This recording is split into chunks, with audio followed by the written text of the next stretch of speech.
실화 범죄 사건, 수로에서 발견된 머리 없는 시신.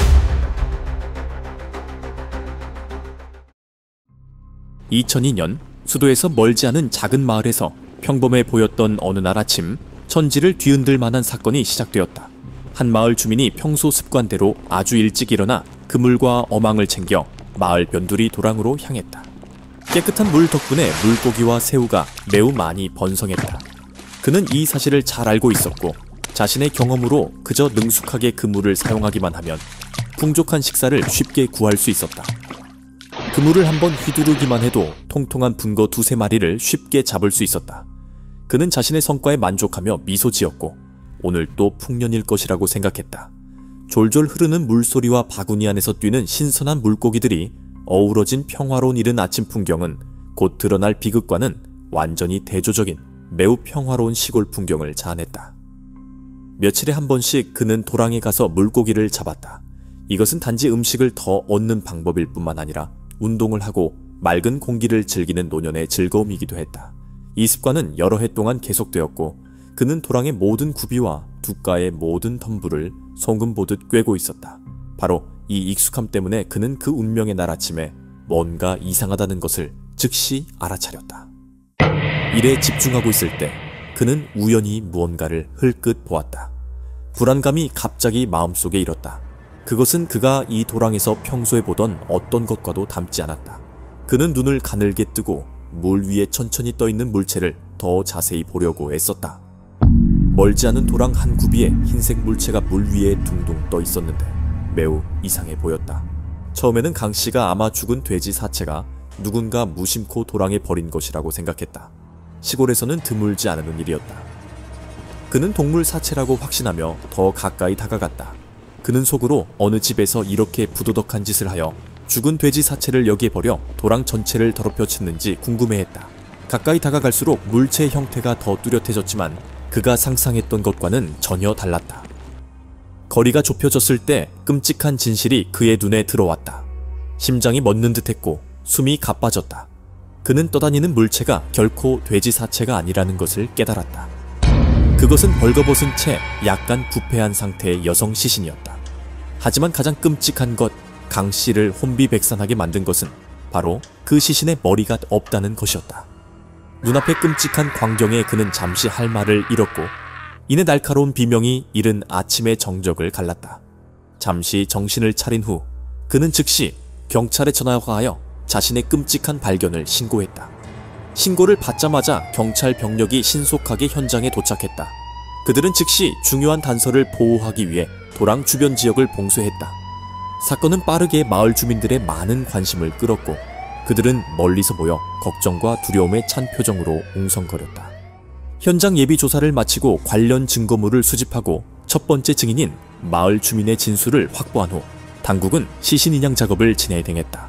머리 없는 시신은 이후 추가 감정 절차를 위해 시 법의학센터로 옮겨졌다.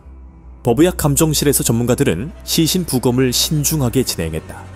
이것은 사건의 첫 번째 단서를 찾는 가장 중요한 단계였다. 법의관은 사망 원인, 사망 시각, 그리고 특히 범인이 피해자에게 남겼을 수 있는 어떤 흔적이라도 찾기를 바라며 고도의 집중력으로 작업했다. 부검 결과 피해자의 목 절단면이 매우 평평하고 깔끔하여 흉기가 넓고 무거운 날카로운 칼, 아마도 식칼이나 유사한 도구일 가능성이 높다는 것을 보여주었다. 절단은 단호하게 이루어졌으며 범인이 매우 잔인하고 단호하게 행동했음을 증명했다. 발견된 또 다른 중요한 세부 사항은 피해자의 양손목과 발목에 깊고 검푸른 멍 자국이 있다는 것이었다.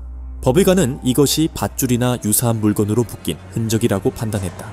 이는 범인이 미리 준비했고 상황을 완전히 통제했다는 가설을 더욱 강화했다. 법의학적 증거들을 바탕으로 수사관들은 사건의 예비 시나리오를 구축했다. 범인은 저항을 무력화하기 위해 피해자의 손과 발을 단단히 묶었다.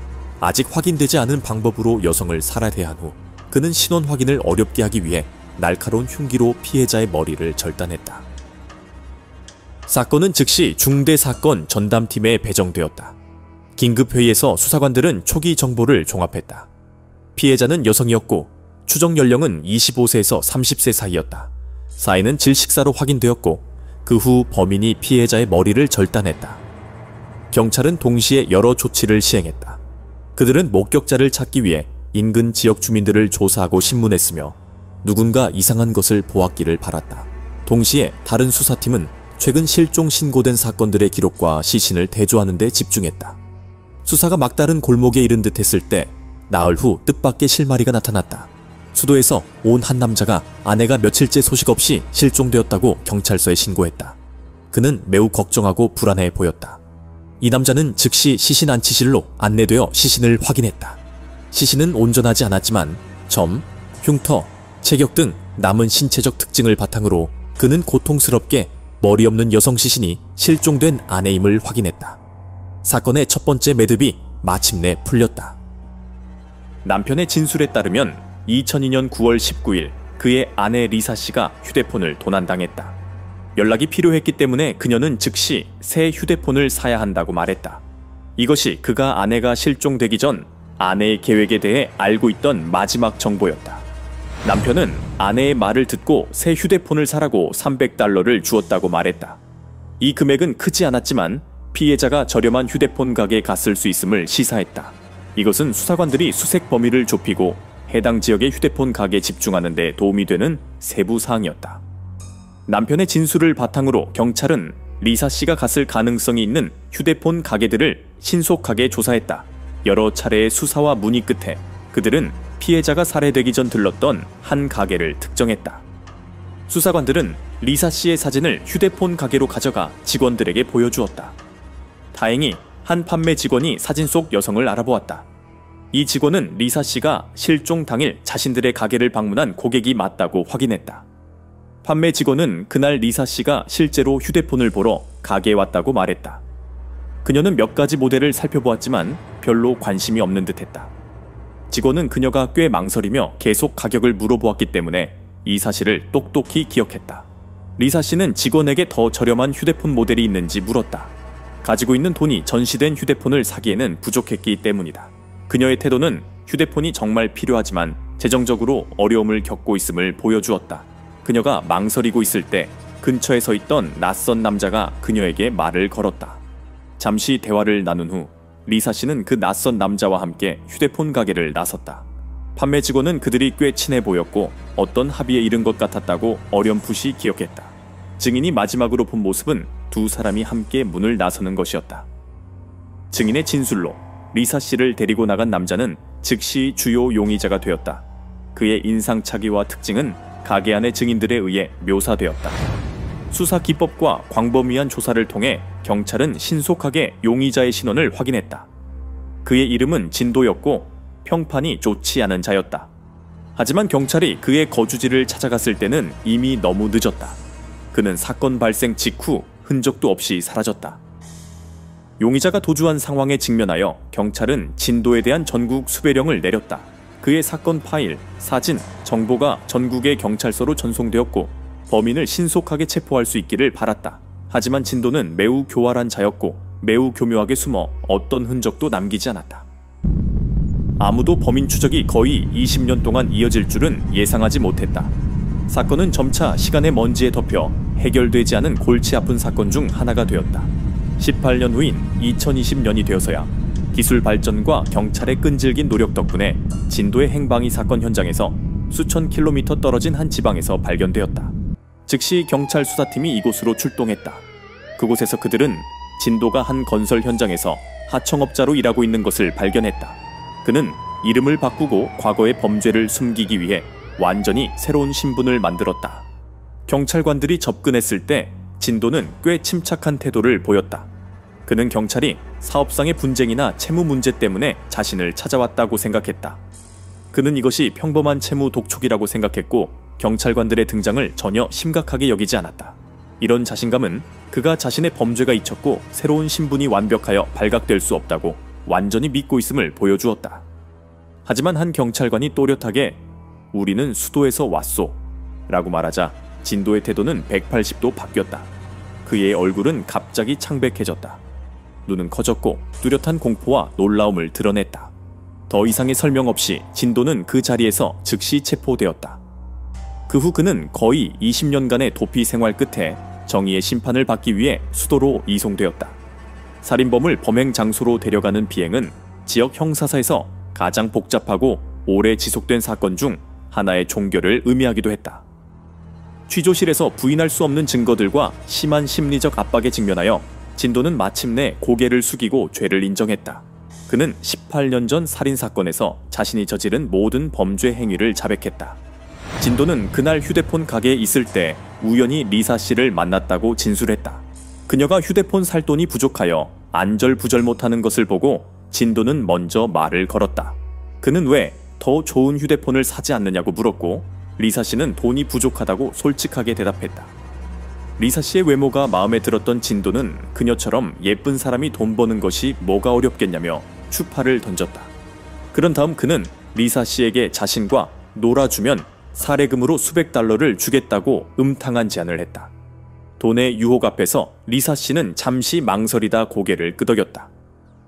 리사 씨는 진도를 따라 그의 거처로 갔다. 임시로 빌린 방은 육체 거래의 현장이 되었다.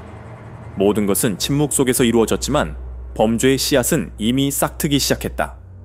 관계를 마친 후 진도는 약속대로 리사 씨에게 400달러를 주었다. 그는 모든 것이 여기서 끝날 것이라고 생각했다. 하지만 인간의 탐욕은 끝이 없었다. 리사 씨는 돈을 받은 후에도 떠날 생각이 전혀 없었다. 그녀는 불만스러운 표정으로 손안에 적은 돈을 보았고 협박 계획이 그녀의 머릿속에서 형성되기 시작했다. 갑자기 리사 씨가 돌변했다. 그녀는 400달러는 너무 적고 거지에게 동냥하는 돈과 다름없다고 말했다. 그녀는 소리치기 시작했고 진도에게 $10,000를 주지 않으면 강간죄로 경찰서에 고소하겠다고 요구했다. 이 위협은 진도를 진퇴양난의 상황으로 몰아넣었다. 궁지에 몰리고 협박에 분노한 진도는 평정을 유지할 수 없었다. 두 사람 사이에 격렬한 말다툼이 벌어졌다. 몸싸움과 실랑이 중에 진도는 자제력을 잃고 손으로 리사 씨의 목을 졸라 숨지게 했다. 범죄를 은폐하기 위해 진도는 매우 잔인하고 계획적으로 행동했다. 먼저 그는 피해자의 손과 발을 밧줄로 단단히 묶었다. 그런 다음 그는 빌린 차의 뒤 트렁크에 시신을 넣고 황량한 곳에 버릴 생각이었다.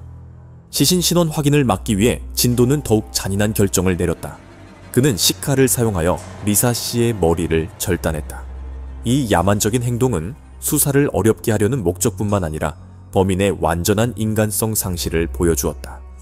야만적인 행위를 마친 후 진도는 유기 장소를 찾기 위해 여러 곳을 운전했다.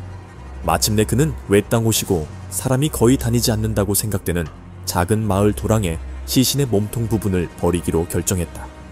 피해자의 머리 부분에 대해서는 진도는 황무지로 가져가 그곳에 묻었다. 잔인하게 유기를 마친 후 그는 즉시 도피 생활을 시작했다. 그는 모든 것을 버리고 이름을 바꾸며 이곳저곳을 떠돌아다니다가 마침내 한 지방에 정착하여 새로운 신분을 만들고 과거의 범죄를 영원히 묻을 수 있기를 바랐다. 진도의 진술을 바탕으로 경찰은 그가 지목한 황무지에서 발굴 작업을 진행했다. 아제사이봉은 허머 진행했다. 그들은 사람의 두개골을 발견했고 피해자 리사의 머리 부분임이 확인되었다. 진도는 20년이 지나면 사건의 공소시효가 만료되어 결코 발각되지 않을 것이라고 생각했었다. 그는 다른 이름으로 새로운 삶을 살았고 옛날의 범죄를 거의 잊고 있었다. 하지만 그는 틀렸다. 하늘의 그물은 넓고 성기지만 빠져나갈 수 없으며 어떤 범죄도 잊힐 수 없고 어떤 범인도 법의 처벌을 피할 수 없다.